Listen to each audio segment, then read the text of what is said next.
আমরা অনেকে টেনশন করি, হতাশাগ্রস্ত হয়ে পড়েছি, খুব বেশি থেকে বেশি আমরা টেনশন করি।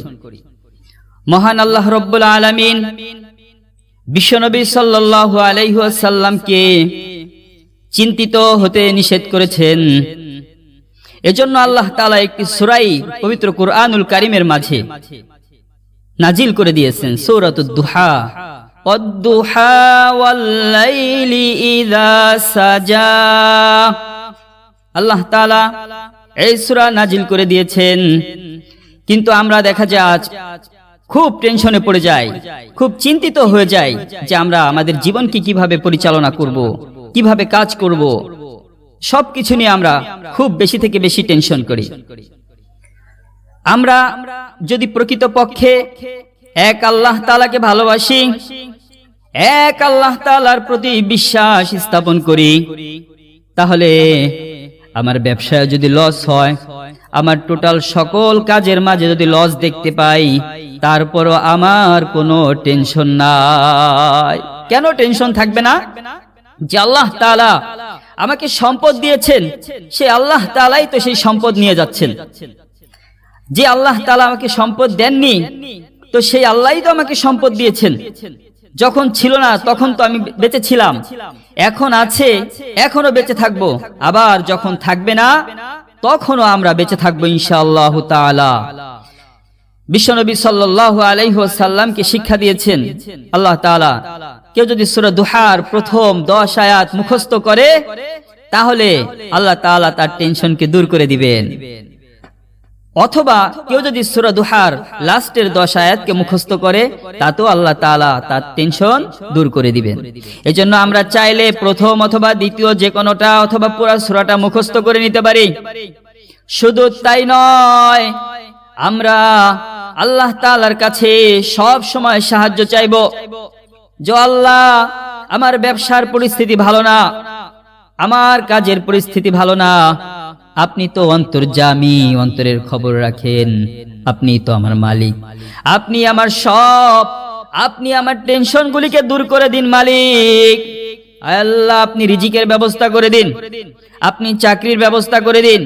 যখন কোনো বান্দা এভাবে করে সে আল্লাহ তাআলার কাছে চাইবে, আমার আল্লাহ রব্বুল আলামিন ওই বান্দার চাগুলিকে পুরা করে দিবেন। প্রিয় ভাইরা আমার, এজন্য যত বড় বিপদ আসুক না কেন, নিজেকে কন্ট্রোল রাখতে হবে এবং বিশ্বাস রাখতে হবে যে আমার মালিক আমাকে দেখছেন, যে আমার এই বিপদ হচ্ছে। আমি যত সুখেই থাকি তখনও বিশ্বাস রাখতে হবে যে আমার মালিক আমাকে দেখছেন, যে আমি আনন্দে আছি। সুখের সময় বলতে হবে আলহামদুলিল্লাহ, দুঃখের সময়ও বলতে হবে আলহামদুলিল্লাহ। কেননা আলহামদুলিল্লাহর এমন এক পাওয়ার রয়েছে যে পাওয়ার অন্য কোনো কিছুর ভেতরে নেই। আলহামদুলিল্লাহ যখন কোনো দুঃখের সময় বলা হয়, কষ্টের সময় বলা হয়, আমার আল্লাহ খুশি হয়ে ফেরেশতাদেরকে বলো, ফেরেশতা তোমরা তো বলেছিলে আমি যেন এই জমিনের মাঝে মানুষ সৃষ্টি না করি, ইনসান সৃষ্টি না করি। তোমরা দেখো আজ সে ক্ষতিগ্রস্ত, বিপদগ্রস্ত আমি আল্লাহ দিয়েছি। এমত অবস্থা আমার ওই বান্দা ওই জঙ্গলের মাঝে ছোট্ট কুঠিরে বসে বলে আলহামদুলিল্লাহ। আমি আল্লাহ ওই জঙ্গলের ছোট্ট কুঠিরে থাকা মানুষটার উপরে খুশি হয়ে গেলাম। ফেরেশতারা বলে, আল্লাহ আপনি যে বান্দার উপরে খুশি হয়েছেন, আমরা ফেরেশতারাও সেই বান্দার উপরে খুশি হয়ে গেলাম। আর যখন কোনো ব্যক্তি সে টেনশন করতে থাকে, আল্লাহর উপরে নারাজ হয়ে যায়, সে বলে আল্লাহ অমুককে সবকিছু দিল, আমার বন্ধুকে চাকরি বাকরি সব দিল, কিন্তু আমাকে এখনো কিছুই দিল না। এটা আল্লাহ তাআলার প্রতি বিশ্বাসের কমতি বোঝা যায়। এখানে সে খুব বেশি টেনশন করছে, এটা বোঝা যায়। আমার আল্লাহ রব্বুল আলামিন যখন তার চাকরির সময় হবে, যখন তার কাজের সময় হবে, যেটার ভিতরে তার সফলতা হবে, যেটার ভিতরে তার মঙ্গল হবে, সেটা আল্লাহ তাআলা সময় অনুযায়ী দিয়ে দিবেন। এজন্য প্রিয় ভাইরা, আমরা সুখে দুঃখে সর্ব অবস্থায় প্রশংসা করব একমাত্র আল্লাহর। সেই প্রশংসা আমরা এই শব্দ দিয়ে করব, আলহামদুলিল্লাহ। আলহামদুলিল্লাহ শব্দের অর্থ হচ্ছে তামাম সৃষ্টিকুলের মালিক একমাত্র আল্লাহ তাআলার আমি প্রশংসা করছি। তামাম সৃষ্টিকুলের মালিক একমাত্র আল্লাহ তাআলার উপরে আমি প্রশংসা করছি, আল্লাহ তাআলার উপরে আমি সন্তুষ্ট আছি, এতে আমার রব খুশি হয়ে যাবেন।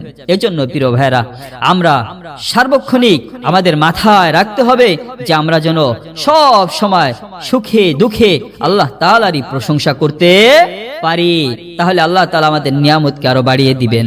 আর যদি প্রশংসা না করি, যদি খুব বেশি টেনশনে থাকি, হতাশাগ্রস্ত থাকি, তাহলে ধুকে ধুকে আমার জীবন শেষ হয়ে যাবে, আমার পরিবারের জীবন শেষ হয়ে যাবে, আমার অধীনস্থ যারা আছে তারাও অনেকটা ক্ষতিগ্রস্ত হবে। অতএব সব কিছুকে মেনে নিয়ে আমরা যখন সামনে চলতে থাকব, আমার আল্লাহ রব্বুল আলামিন সকল বাধা বিপদকে দূর করে দিয়ে একটি সূর্যের ন্যায় সুন্দর আলোক উজ্জ্বল জীবন দান করে দিবেন।